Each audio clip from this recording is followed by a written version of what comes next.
Jadi meskipun varian dari Inggris ini menyerang namanya reseptor binding domain, yang sangat penting dalam pengembangan vaksin atau efektivitas vaksin, tapi paling tidak meskipun yang diserang ada RBD, tapi RBD-nya sendiri tidak akan terganggu struktur maupun antigenisitasnya. Jadi artinya vaksin masih tetap efektif meskipun ada varian baru ini. Ini pesan penting yang perlu kami sampaikan.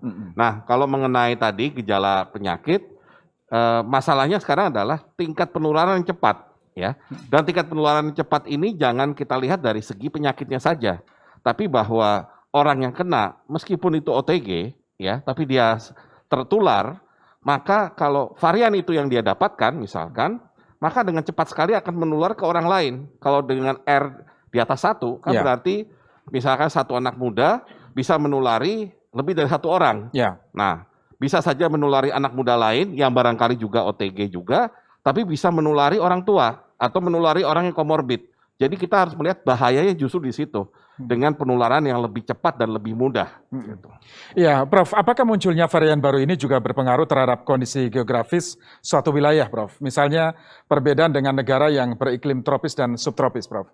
Ya, ini mungkin Prof. Amin nanti bisa menjawab, tapi pandangan saya kita jangan terlalu mudah ya terbawa dengan pendapat atau hipotesa bahwa yang iklimnya lebih hangat seperti kita, tropis maupun subtropis itu akan lebih imun lah, lebih tahan terhadap virus COVID dibandingkan yang dingin, ya.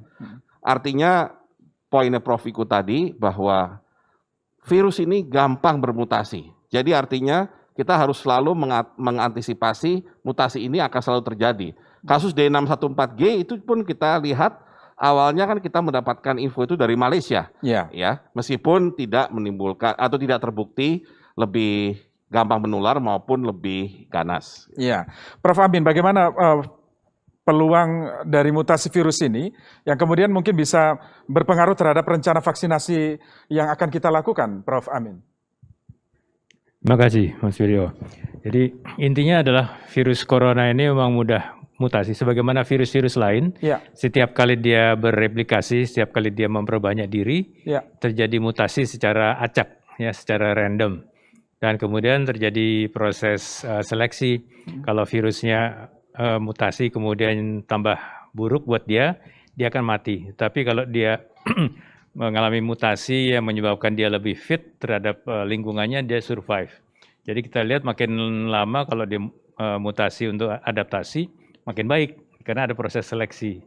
Ya. Nah, dikaitkan dengan vaksinasi, tadi sudah disampaikan oleh Pak Menteri bahwa sejauh ini sebelum ini ya, mutasi itu terjadi di protein S tapi bukan di reseptor binding domain. Jadi bukan di bagian ujung sekali yang menempel pada sel manusia.